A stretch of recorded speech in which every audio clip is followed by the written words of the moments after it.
Hi there, I'm Zach Kircher, and you're watching Kircher Talks Entertainment. Alright, 2025 has finally had its big hit, that being the Minecraft movie. Yes, I am calling it the Minecraft movie, because a Minecraft movie is kind of awkward to say, so deal with it.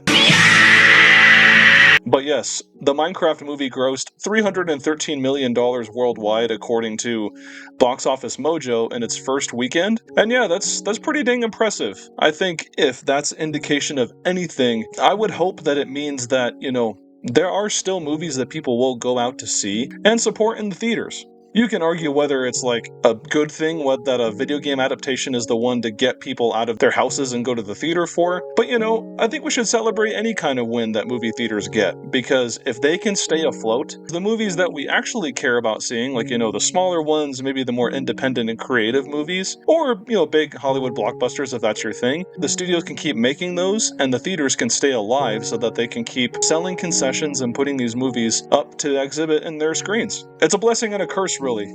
Blessing in the sense that, these theaters and studios get business. A curse in a couple of different ways. One of them being that a lot of the audience for this movie has been completely degenerate, stupid idiots. I mean, roll the clip. Chicken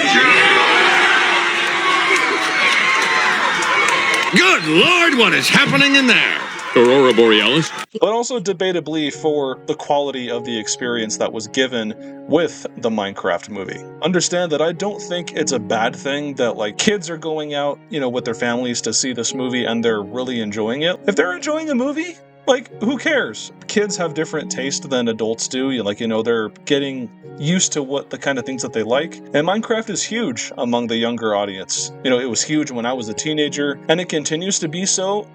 Even more so now, for people who have really bought into Minecraft, not just as a video game, but as a part of culture. I think people being able to see this movie and getting to see the things that they love from the game put on the big screen, sure, there's no real harm in that. But aside from the fact that the Minecraft movie has been very successful financially, I do think at its core, quality-wise, and just the message that it conveys, it's a total failure. And the reasons for me thinking so are rather personal, but I hope that I can convey why the Minecraft movie is bad, not just to say oh, the performances were bad, or the jokes didn't hit, or the visuals are ugly, which all of those things are kind of true in a way, but there's a deeper, important reason for why.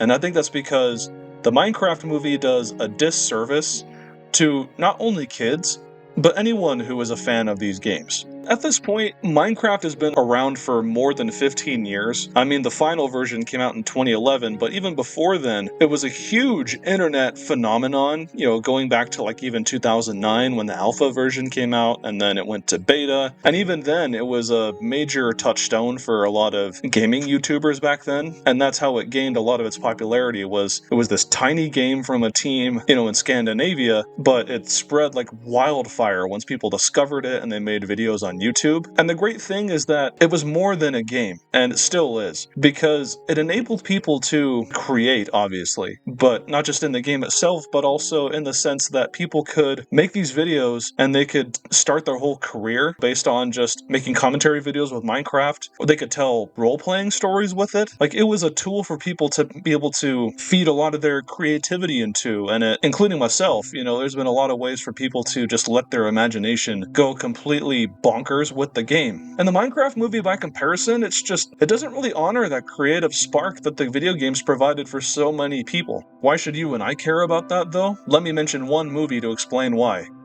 The Lego Movie. I remember when they first announced this movie, and then when they eventually showed the trailers, I think all of us were thinking that this was going to be some kind of marketing tool to just advertise the Lego brand and then try to sell more toys, which, yeah, obviously it was. But moreover, the big reason why the Lego Movie hit so well is because it was able to tell a story that completely floored everyone, myself included, by the time that the credits rolled, because it was less about the hero's journey. In essence, it was this story where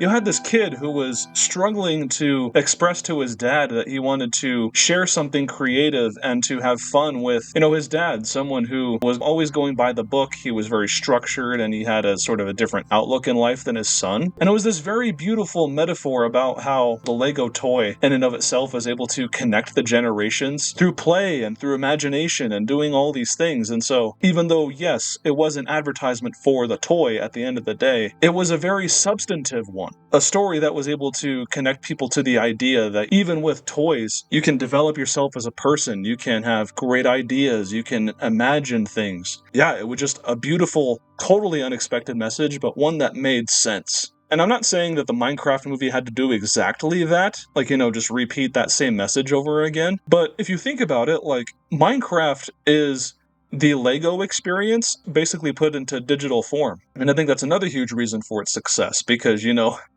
go to the Lego store nowadays and you find any cool set and it's a minimum price of $50.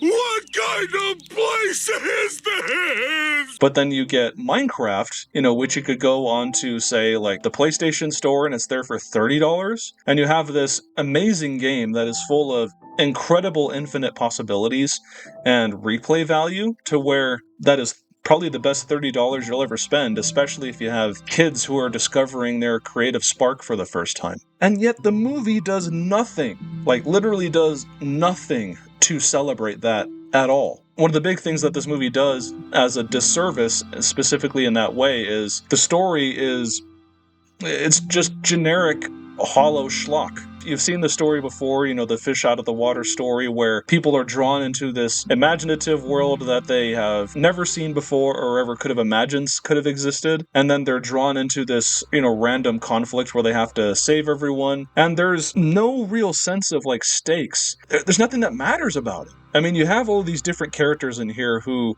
they have these different challenges that they're all going through, which in a way are kind of relatable. You have the character, I forget all of their freaking names.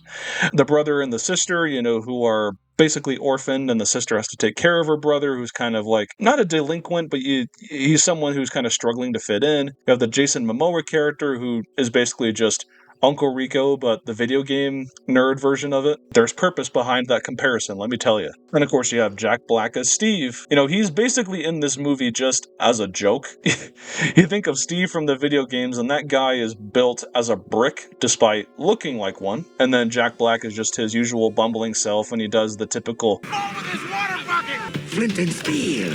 Chicken Jockey. I'm Steve. He's just playing a version of himself, and there's no real substance to anything he's doing. And again, I care because Jack Black has played substantive characters before. Have you seen Bernie? Anyway, you have all of these characters who are in this story where the main conflict is that they have to try to stop this, pig lord creature who basically just wants to take over everything for no discernible reason and wants to escape the overworld. And it's again, the movie doesn't convey why we should care. It's just this generic fantasy story that is stuck in probably the most influential universe in the modern era. Influential, again, because a lot of kids and a lot of, people of differing backgrounds have been able to use this game as a tool to be able to let their imagination run wild. And this movie, again, doesn't celebrate that spark. All of these characters feel like they're kind of on a conveyor belt of a character development, which is even more frustrating considering that they have all of these challenges that are set up in the first act, and they don't go anywhere. At the end of the day, this movie is just, a point A to point B to point C sort of narrative where you have all these characters parading around the overworld, to basically just reference things that are from the games. And kids may get some superficial, sugar level enjoyment out of that from being able to see, oh look, there's a creeper.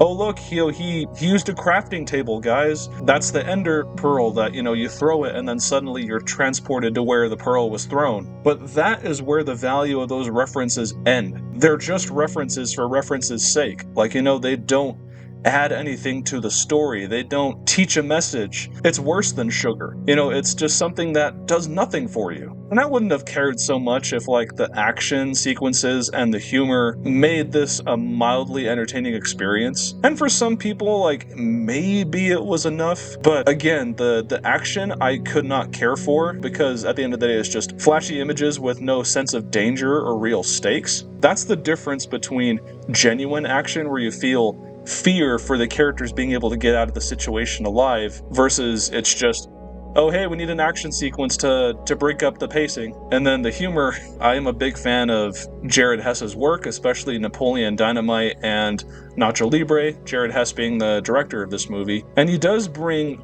his usual style of, like, awkward, stilted humor that, in the right context, can work very well, you know, depending on how kind of, like, out of pocket the joke is. But in this movie, it's just awkward without that sense of payoff that makes it actually legitimately funny. Especially the uses of Jennifer Coolidge's character, who I usually find to be a very funny actress, but her place in this movie just feels very tacked on, you know, the kind of thing to where it was just added there to pad the runtime. Ultimately, my reaction to the Minecraft movie can be boiled down to me just being disappointed that the people who made this, they have had, like, you know, servers that they've played together during production and then post-production, which is great. Like, you know, if they enjoy Minecraft for what it is, you know, that's at least better than what they could say about the people who made the Halo show. But you can play a game and still not understand its impact. And that perfectly describes this movie. You know, it doesn't reflect anything that the game has really done to further, you know, humanity or anything like that. It is just, it's empty, it's hollow. And I would hope that my opinion on this matters, because I'm a parent now. You know, I have to think about the kind of entertainment that I want my child to eventually be consuming when she gets to the age to where she can kind of comprehend and think about what she's watching. And compared to when I grew up, like, you know, there were a lot of stupid movies that came out back then too, the likes of which I watched and enjoyed, but there were also a lot of movies that legitimately taught me things. They had a sense of danger, and they encouraged me to think deeper about the world around me. And even if there are kids who enjoy the Minecraft movie, which again, like, if they do, that's fine, it's still not gonna stick with them. It's not gonna have a lesson that they will take into the real world. They won't think about, like, you know, how they can make the world a better place. Don't waste your money.